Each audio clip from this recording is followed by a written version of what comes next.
ગત તારીખ 17/12/2024 રોજ કેન્દ્રીય ગૃહમંત્રી અમિત શાહ દ્વારા સંસદની અંદર બંધારણ વિષય પર ચર્ચા કરતા બાબા સાહેબ પર અપમાનજનક ટિપ્પણી કરવામાં આવી હતી।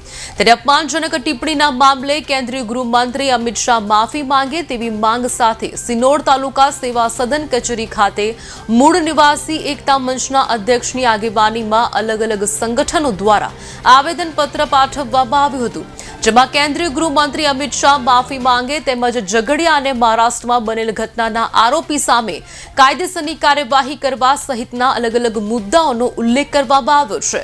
કેન્દ્રીય ગૃહમંત્રી અમિત શાહ માફી નહીં માંગે તો આગામી દિવસોમાં ઉગ્ર આંદોલન કરવાની પણ ચીમકી ઉચ્ચારવામાં આવી છે।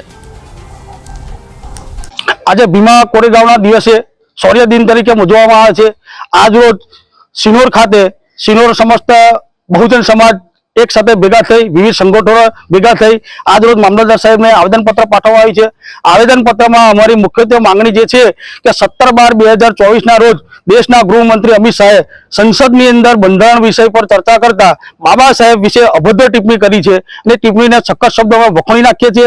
અને મીડિયાના માધ્યમથી હું દેશના ગૃહમંત્રીને કહેવા માંગુ છું કે બાબા સાહેબ આંબેડકર એક નામ નથી પરંતુ એક વિચારધારા છે। બાબા સાહેબ આ દેશના તથા વિદેશોના તમામ લોકો માટે प्रेरणा स्त्रोत है। बाबा साहेब की जन्म जयंती समग्र विश्व 192 देशों में उजवाय है।